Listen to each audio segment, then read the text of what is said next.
Good Sunday evening, everyone. It's Brad Hughes with special guest Aaron Beighle in the Sunday weekly warm-up space tonight, streaming exclusively in the Teach Better private Facebook group. It is Easter Sunday, 2024. Happy Easter if you're celebrating, and glad you're taking a few moments with me and Aaron to talk shop, to get you ready for your important week in education, to share some great ideas, to get motivated and inspired for the week ahead, as well as our Sunday Spark story tonight, bringing you a little bit of human interest and a little bit of, animal interest story tonight.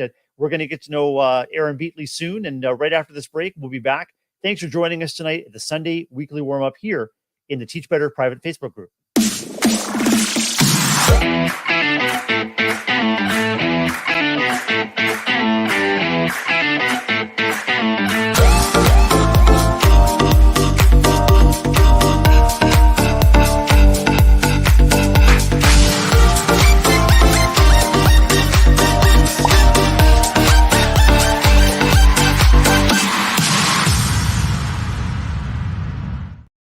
Hey everyone, welcome into the Sunday weekly warm-up, streaming exclusively in the Teach Better private Facebook group. My name is Brad Hughes. I'm a school leader in Ontario, Canada. I'm also a member of the Teach Better team, and I'm excited to join tonight Aaron Beatley. Aaron, good evening and welcome. Thanks for joining us tonight. Well, good evening. Thank you. I'm honored to be here. Aaron, I'm honored to have you on the show tonight, and happy Easter to Brian. Welcome in, Brian. Thanks for joining us. And if you are joining us live tonight, be sure to let us know who you are and where you are. Drop us a line in the comments. Say hello and good evening to Aaron, and make sure you hit us up with your questions and comments, whatever is coming up to mind for you. Aaron, here in Southern Ontario, we've had very spring-like weather, a nice spring weekend to celebrate the Easter weekend. As well, it is Ramadan. Happy Ramadan Mubarak to those that are celebrating. And Aaron, let me know where in the world you are and what's up with Aaron and the Beatley family. Well, thank you for that. I'm in Georgetown, Kentucky, which is just north of Lexington. The weather's been kind of nice here. We're supposed to get some storms, I guess, this week, which is not uncommon. It might get snow next week. I don't know. But yeah, I'm in Lexington, Kentucky. Celebrated a little bit of Easter today with two of our girls. We're a blended family, so we have four girls, two 18-year-olds and two 16-year-olds. And so we had a good time today and looking forward to a great week. They're all on spring break this week, so they're really looking forward to this. But the spring break calendar never matches up with the university calendar, so we work this week. It's true. And like my part of the world here, Aaron, the calendar often never matches up with the weather you'd expect, whether it's sunshine one day and snow flurries the next. What makes Lexington such a cool place to live and work? You know, it's a great place. I've been here 20 years. It's a great place to have a family. It's relatively quiet. There's lots of horses and things that the girls talk about it all the time that we just take for granted. We drive by these beautiful horse farms every day. And I said, some people live by mountains and they drive by them every day and don't think anything about it. But it's a quiet, great schools, great university, great place to work and raise kids. And it's close to everything, but not very close to anything, frankly. It's about 9 or 10 hours to the beach. But I'm originally from Dayton, Ohio, so it's relatively close. My wife's from Missouri, so it's relatively close to family. And so we enjoy that part of it as well. Aaron, as spring break is coming up for you and family, will the kids in your family be staying close to home? Do you and family have spring break plans coming up? What's going on for you? Well, we have two of our girls are in Florida with their dad. Two of the girls are here right now, and they are heading to Texas to see family with their mom at the end of the week. So we won't have anyone here for, I guess, 5 days, but it all gets confusing. But we can't go anywhere because we have our classes. So we're not going anywhere. They are going, which is great. I'm so happy they get to go experience other things. One of my oldest daughter's a senior, so she went on a cruise with her mom for her senior trip. And so that they are getting out and about as they head into their teen years and enjoying life during spring break and getting to experience spring break, which is not something we've got to do because we're always working in the university. You know, Aaron, on my Facebook and Instagram feeds, I frequently see families shouting out and celebrating lots of different milestones having to do with their child's senior year. Can you tell me a little bit about your senior and a little bit about what your family might be doing to celebrate and honor this this terrific occasion? Well, we have two seniors, so that's Yeah, even better. We call them step twins. They're a month apart. yeah. So my wife has an 18-year-old and I have an 18-year-old. It's been a little odd. I don't know if you've experienced this, but our their senior years, they don't go to school very much. They have online classes and they're taking classes at universities, and it's kind of that. It's not really anticlimactic. Like my oldest is going to have her associate's degree before she graduates from high school. Wow. So yeah, so it's just a different dynamic of this building up and building up and building up, and then yeah, it's just not as much of a buildup. And it used to be this because it was a momentous occasion you were heading on, and now it's just next year is going to be kind of like this year, except for they'll be in a different location. So, but we are having the traditional parties and those types of things, and they're getting pictures taken, and they don't have class rings, they don't do class keys, they don't do. I think they went and had they had their senior pictures taken, like for the school and those types of things. So there's some of that tradition left. I'd love to know more about what lights you up and more about your role in education. Can you talk with me about your role as an educator and as a contributor to lots of different educational communities? Yeah, I'm very fortunate. I'm a professor at the University of Kentucky where I train teachers. But the big piece of that training teachers means you get to work with teachers as well. And at least in my perspective, I think it's really important that professors stay in touch with um, schools and get out. I was just out last Wednesday and Friday. I haven't been out this semester yet to get my lunch eaten by a bunch of kindergartners because don't remember, I don't remember to pace my instruction and things like that. But I do, I have a tickle in my throat. Excuse me. But I do enjoy that piece of it. One of the things I missed when I first started my doctorate was actually getting out and teaching students and teaching kids, like real kids.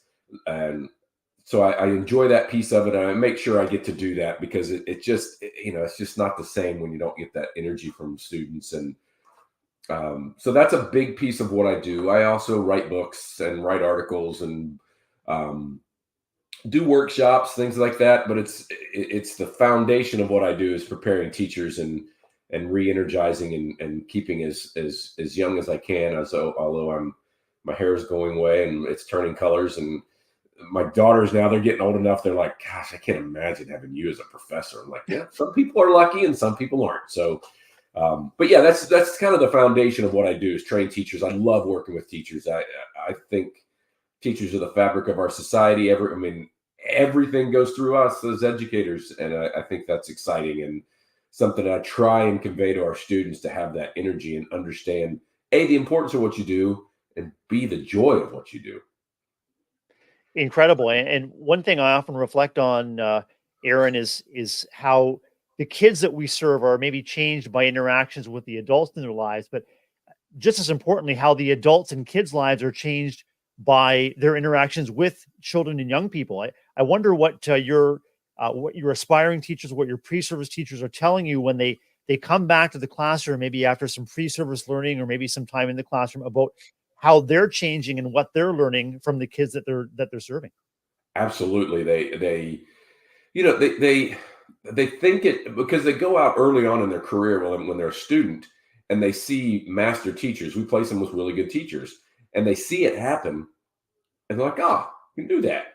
And then the reality is, everybody has a plan until they get punched in the face, like Mike Tyson said. So they get out and start teaching. They're like, "Wow," you know, understanding the energy that kids have. We always talk about providing energy in secondary and containing energy in elementaries, but just that energy that comes from because most of them, frankly, when they go out to schools, our students, they're not used to being up at 8 in the morning. It's just a new concept for them, and I tell them you don't have to have any energy when you get to an 8-year-old, and they'll bring you some energy when you're or 6-year-olds or whatever they're teaching, and they come back and like, yeah, they're energetic and they love life. And it's kind of, you think about when you're 18 and you've just graduated and you're dragging through university, and all of a sudden you've got these kindergartners that look at you like, provide me some information here, teach me, do something, entertain me, whatever it is.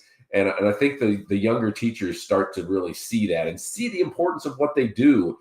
And they always, when they leave at the end of student teaching, they're always shocked that kids are upset when they leave. And I'm like, you're impacting kids. And I hope I encourage them to never lose sight of that you are impacting the lives of these kids. And you might not ever hear it, but you are impacting their lives. Aaron, I wonder what kind of conversations come up among you and your faculty members, not only about preparing our young people for life in education, but helping them to prepare for the ups and downs, the inevitable setbacks and frustrations, but also preparing them to, I guess, have a stance of openness to learning that is hopefully going to help us retain these young people in the profession at a time when teachers are maybe leaving the profession in record numbers across the U.S. and Canada. What are your faculty members talking about in terms of not only preparing young people for teaching, but helping them to stay in the profession long term? Yeah, that's the key. I mean, we talk to them about and try to inspire them and talk to them about the importance of what they do. We have current student teachers come talk to new student teachers and those type or coming in student teachers. One of the things we do early on, it's one of the first things I do in a class I have with students is I challenge them to think of a teacher that they loved and why they loved them. And we talk about it and they talk about the teacher, and then the assignment, or not really an assignment, but the challenge at the end of that class. And anybody listening, I challenge you to do this as well, is they have to email that teacher and let them know. And I tell them that because that's a feeling that you don't get very often as a teacher, that, wow, I've impacted. I said, just tell them I'm in a class, I'm going to be a teacher, and I just want to tell you that you are a great teacher. And that little thing that we can do to help inspire them. We also, the last thing we have them do as an assignment is a Dear Older Me assignment, where they write a letter to themselves about why they want to be a teacher. And I encourage them. I've had students email me back and say, I read that during a tough time of teaching, and it really helped, because their passion for teaching is tremendous as a new teacher. And I want them to capture that, and I want them to be able to remember that. Now, that's the capstone of the program. In the middle is the idea of giving them the competence. One of the things, I'm not a big, accreditation has its ups and downs. It's got its pluses and minuses. But one of the things that's come out of accreditation we did probably 8 years ago was our students have to be in schools 200 hours before they student teach. And that has helped tremendously to build them and give them the competence that when they go out and student teach, wow, I can do this. And it helped. I mean, it's been night and day what students can do and how comfortable they feel once they've done that. And I think that's a huge piece of it. I think you have to believe that what you do matters, that being a teacher matters, and then you have to have some competence. And you have those two. If you think it matters and you can teach, that helps to stay in the field. And there's all kind. And I tell them there will be. Everybody thinks they know how to teach, and I tell them I don't even get into the debate. I don't argue. Say you might be right. You know what I encourage you to do? I encourage you to go spend about 2 or 3 days in a school, and then come back and we can talk. I'm the older I get, a little bit more blunt about it, but most people don't really understand all the things that schools do. And we talk to students about this, how it's unbelievable that, think about what a major school district does. They get kids to school, they feed them at least 1 or 2 meals, they get them home safely, and oh, by the way, they teach them as well. That's unbelievable that a system does that. And so I think those are important concepts to get across to students, that know you're impacting, take deep breaths. I do talk a little bit about some of the things with like handling their emails and those types of things as well. But I think there's an important piece of being competent and having a passion for what you do. It sounds a lot like the teach better mentality, Aaron. It's making life a little bit better each and every day for ourselves and for the people that we serve and that we work with. Right after this break, we're going to dive into some strategies. And Aaron, I know that you're passionate not only about preparing educators to be their best, but also to helping educators to feel and maintain themselves at their best. We're going to get into that right after this break. Stay tuned.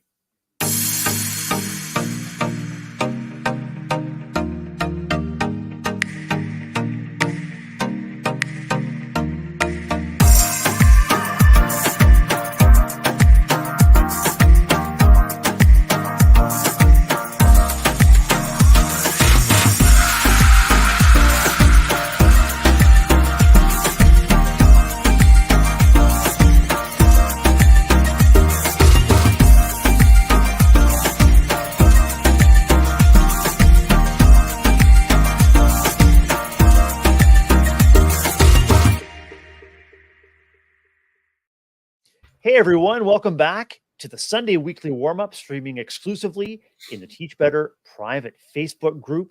It's Brad Hughes here with Dr. Aaron Beighle in the Sunday Weekly Warm-Up space. And Aaron is a faculty member in Kentucky. He is a professor, faculty of education. And before the break, we were talking about how things continue to change as we prepare our young people to be educators and to make differences in the lives of kids.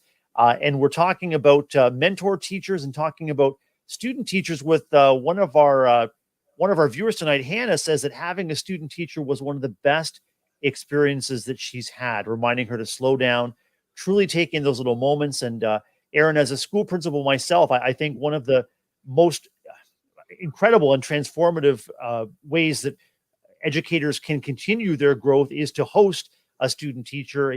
Often in our classrooms, we may feel or actually be kind of toiling in isolation with our door closed, or maybe not really well connected to what's going on in the school life around us. And having a pre-service teacher with you gives you that opportunity to really dive into why you do what you do with a willing and an eager listener and learner, but also much for the seasoned educator to learn. Has that been your experience too, Aaron, in terms of what you're hearing from your host teachers, from your associate teachers? No doubt about it. They get better. I think. I mean, some could disagree with me, and I don't. The literature's out there a little bit, but I think student teaching is the most important piece, and it does as a teacher. All the cooperating teachers we work with, they're like, it just requires me to, as Hannah said, to rethink and to say, all the things I take for granted that I do. It's like when I go out and teach kindergarten. I remember, man, you have to be so explicit with kindergartners, and there's a lot of over there's in the world, and those types of things. And the same thing with a cooperating teacher, that they get so much value that they have to push things back. We come out as supervisors, they get to talk. They have someone there, especially in the physical education world, where they're often the only physical educator in a building. So they have someone else to talk to about ideas, and then when we come out. But we've been blessed with phenomenal cooperating teachers, and they always say they get better, and they because they're forced to think about these things and be more explicit about what they're teaching. Aaron, I just love how you refer to the host teacher or associate teacher as a cooperating teacher. Cooperate to work together to get better together. I just love that. I would love to take that back to my school. Right now in our school, we are hosting 3 pre-service teachers with their cooperating teachers. And not only are these young people, these educators, learning so much from their hosts or cooperating teachers, but they're also very active in the life of the school. I've got pre-service teachers who are hosting intramural athletics, music, as well as just being available to the whole faculty in the whole school, just making a positive difference. How do you help your pre-service teachers, your education students, stay connected not only to the life of the classroom, but make contributions to the life of the school in general? This is, again, I don't take credit for it. It's our cooperating teachers that do it all.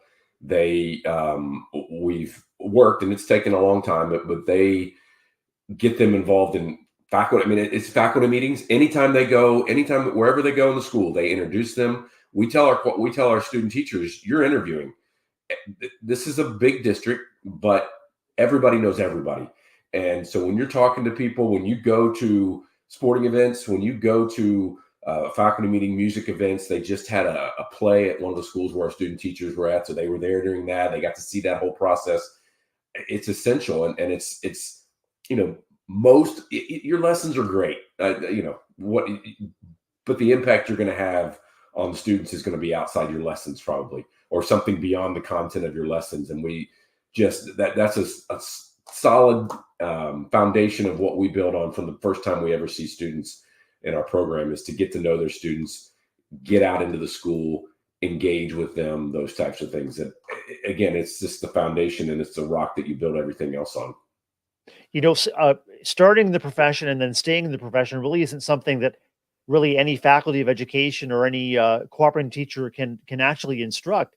It really comes down to a commitment on the behalf of educators as individuals, but also schools and districts and even states and provinces to really prioritize teacher well-being as a prerequisite to student well-being. And I'd love to dig in with you about your take, both as a physical educator, but also as a faculty of education member, about kind of maybe the systems or the approaches that educators could take, even beginning this week, to really prioritize their well-being, staying efficient and staying positive. What do you think? Yeah, this is something I'll try not to nerd out too much on. Gotten into this a little bit before COVID, but then really during COVID, and I've been this way all my life. But I'm really, when I first started teaching, my mind goes a lot, and so I'm teaching, and I find out if I try and remember things, it doesn't work. So I'm very distracted. So one of the things I try and do is be very efficient with my time, even still to this day. So I've developed it by stealing from a bunch of other people. There's a book called Getting Things Done by David Allen. There's a book, Tiago Forte, Forte, has a book, it's Second Brain. Ali Abdal has a book that's called Feel Good Productivity. Lots of resources out there. There's a ton. But the idea is to have some system so you can remember stuff. And when I was teaching, I had a recorder, a voice recorder. That's all we had then. PDAs weren't out. It was not, that's all we had. Yeah. But now I really encourage teachers that when you have anything that crosses your mind, get it out of your mind. David Allen, one of the productivity gurus, says your mind is a great place for ideas, but it's a terrible place to store anything. And it's not very, so get it out of your mind. If you're thinking, I need to talk to Sally's mom, write it down, voice record something, because if you keep doing, I need to talk to Sally's mom, then I got to say this, then I'll say this, you're not present in front of your students. So having some kind of system to help you get things out of your mind. And then once you get them out of your mind, some call that capturing ideas, and then organizing them. And so if I have a notepad and I have a voice recorder, so any app you can use, a voice recorder, there's one called Brain Toss. I don't know if you're familiar with Brain Toss. Not yet. That you leave a recording and it sends an email that's a text to you. Oh. So if you have if I'm writing a paper and I have an idea for a way to introduce the paper or a vignette to start the paper, if I leave that on Brain Toss, it automatically goes to my email and it's in text, and I just highlight it and put it in somewhere wherever I want to organize it. So that's what I use a lot is Brain Toss. I use it when I'm listening to the podcast. I use it when I'm listening to you guys all the time. That I have my phone set up. So Brain Toss and Apple and the app comes up from my podcast. And anytime I want to leave a recording, I just hit the recording, talk into it, and it sends an email and I don't have to remember anything. So especially while I'm driving, it's a nice feature to have. So that's the first piece of it, is to kind of capture those ideas, and then organizing. That's the biggie for me. And so everything, usually most things will go into one of these four categories. So I'm teaching, and you're walking around, you've got these 30 little bodies and they're all engaged and in activity. And you think of something, either go write it down or record it. Then after class or some other point, then you can organize it. And then it goes into either it's a calendar, it's a meeting I need to have. So it goes into my calendar. It can go into my Dropbox if it's like an idea for an article. It can go into, what else do I use? Dropbox. Oh, AnyDo if it's something on my to-do list. Yep. And what's the last thing I do? I'm drawing a blank. Calendar, to-do list. Oh, and OneNote. If it's a note related to, if there's somebody on here is talking about some kind of teaching style, and I want to go put that note in that teaching style, then it goes into there. So it's grabbing those ideas. I mean, how many of you are driving to work or on a bus to work and you think, I need bananas. And then you get home, you're like, I didn't get bananas. And it's just simple things like that free you up as a person to not only be present with your students, be present with your family, and also, long story, but this is kind of how I got into this. It frees up to be active and be more physically active. So that's just kind of the gist of the idea. There's so much more about it. But I think as teachers, it helps tremendously to try and make our lives more efficient so we can be present, but also take care of ourselves. There's big plates that educators have, and they're full. It seems that the plates keep getting bigger, and the plates keep getting fuller and fuller. And it sounds like your key to that headspace that everybody needs to, I guess, feel at their best or approach their best is through that efficiency, getting things out of your head getting it into some kind of a recording system, some kind of a schedule. And do you find that that feeds some reflective work as well? When we talk about young people learning to teach, the concept of being a reflective practitioner, not just doing, but thinking about what you've done, what you might do differently. What's the role of reflection for you, Aaron? Yeah, it's actually, I'll do it tonight after I'm done with this. It's Yep. the preview every week. I look forward to make sure nothing surprises me and shows up and like, oh, I got a doctoral defense and I didn't read the dissertation. One of those things. Um, or I'm observing a student teacher and I didn't get his lesson plan. Those types of things that.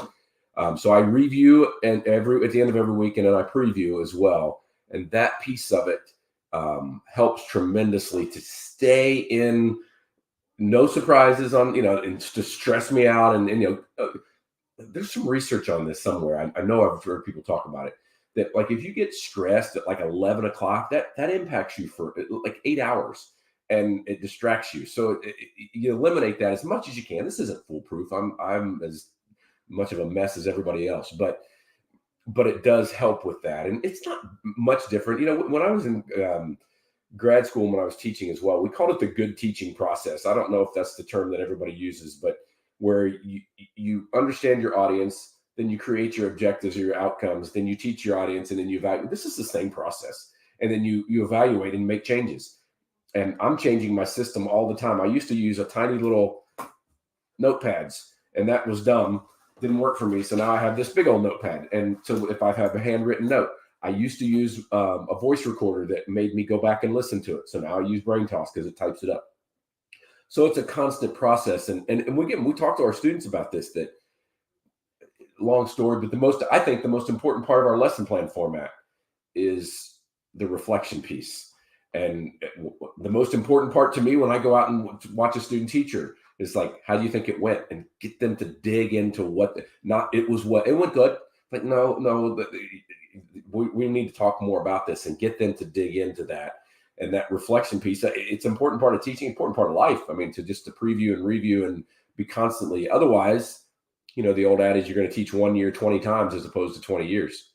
So it's that kind of thing. Otherwise you get stuck and you're complacent and haven't changed much over the last 20 years.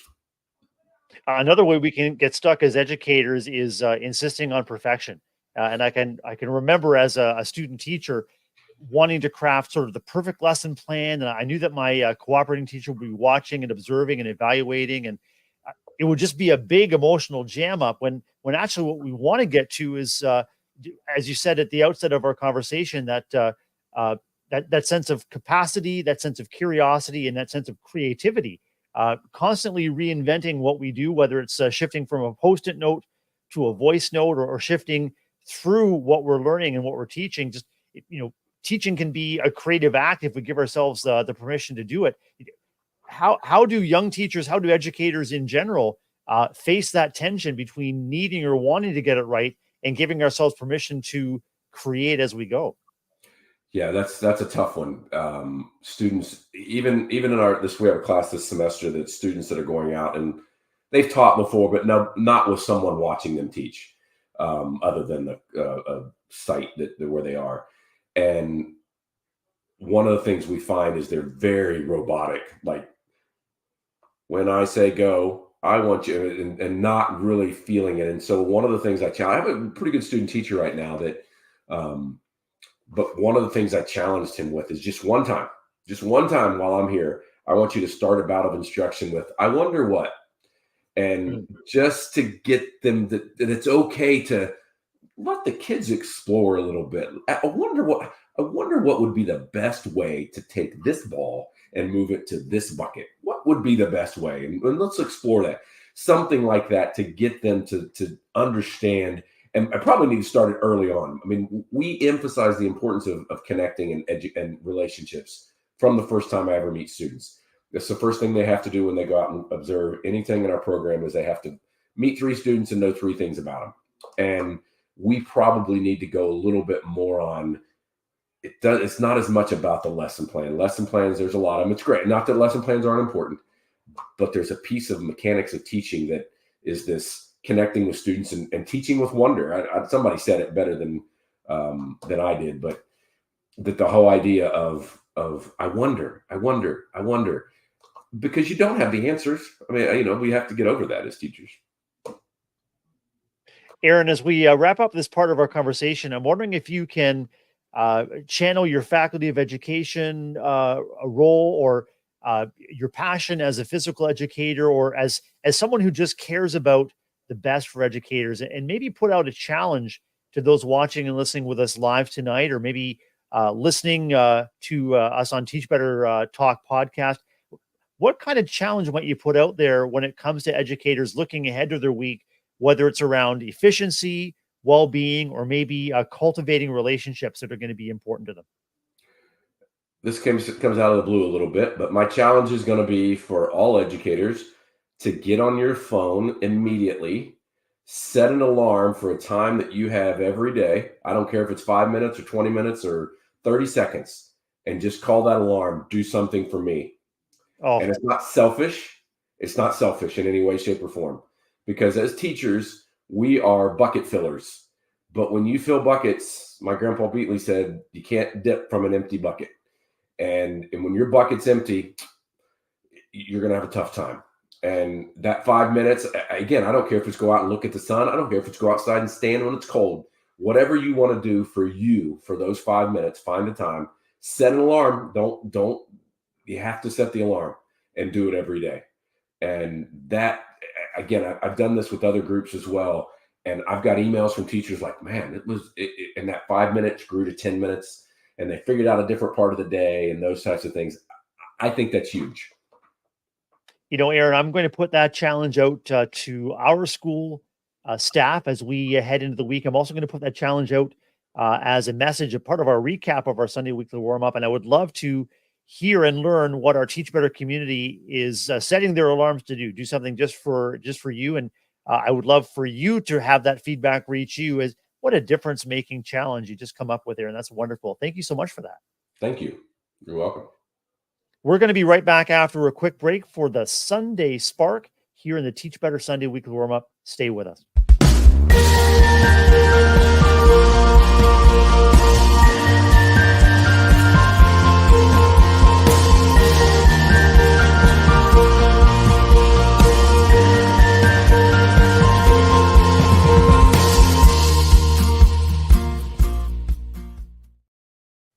Well, welcome back, everybody. You're with Brad Hughes and Dr. Aaron Beighle here. It's the Sunday Weekly Warm-Up, streaming exclusively in the Teach Better private Facebook group.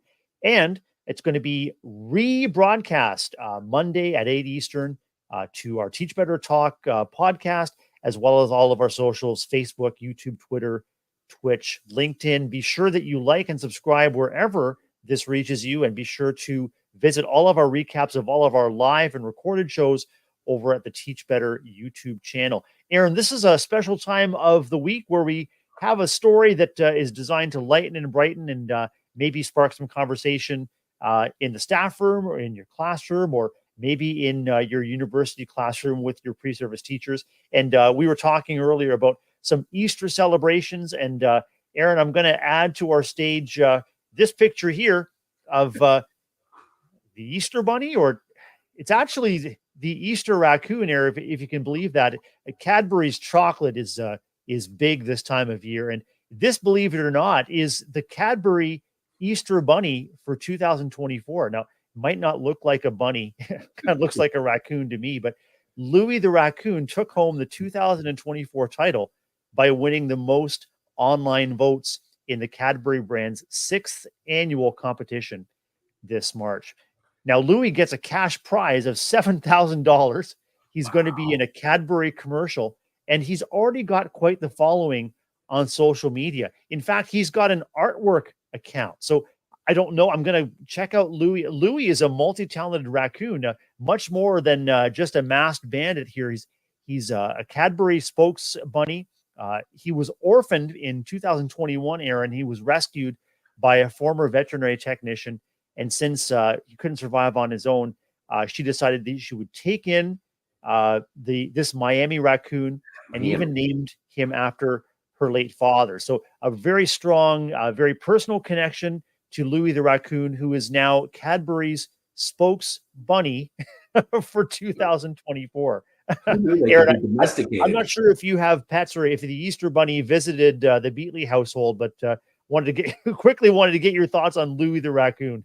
I didn't know raccoons could be domesticated. That's awesome. We have a cat, and I say that, and you can see the look on my face. So I'm not a cat. I mean, he's fine. He's a pretty clean, quiet cat. The only problem is I'm the only one in the house that didn't want the cat, and the cat wakes me up at 5:15 every morning to be fed. So with a headbutt, I mean that's how I get woken up. It's great. But back to the raccoon, that's just crazy. A raccoon that's like tame and trained. That's impressive, and obviously there's money in it. It's very lucrative to be the Cadbury Easter Bunny. Yeah, I think, Aaron, you and I might want to collaborate and yeah, just kind of put on some bunny ears. Maybe you and I could try out for the Cadbury Bunny 2025. I think $7,000 cash prize would be pretty sweet and not a yeah. bad It way would to be good. celebrate It's this time of true. year. We've been a commercial. I think so. And I'll be making sure to post this story in our Facebook group, as well as in our Teach Better Ambassador and our Teach Better Mastermind group. And I'm really intrigued about Louis' artwork. I wonder if the artwork is like little raccoon paws. I'm really curious to see what Louis has been up to at the canvas. Probably going to be much better than we think. Aaron, you've been somebody special to interview tonight for our Easter episode. And I'd love it if you just take a second to let people know the best way to reach you and to stay in touch with you, whether it's email or socials. How can people stay in touch with you? Yeah, the best way probably is my email, which is my last name, which is Beigle at uky.edu. That's University of Kentucky. If you Google me, I think I'm the only one on the planet, Aaron Beighle. And it's my name as well on X is Aaron Beighle, and Instagram I think is the same thing. But email's best. Really glad to welcome you into the Sunday weekly warm-up space tonight. Dr. Aaron Beighle, thanks so much for sharing your passion for not only education, but educating the educators, preparing them to make differences in the lives of kids. That's what we're all about here in the Teach Better community, is a little bit better each day to make lives a little bit better and better. Thanks so much for joining us tonight, Aaron. Thank you. Appreciate it. It was an honor to be here.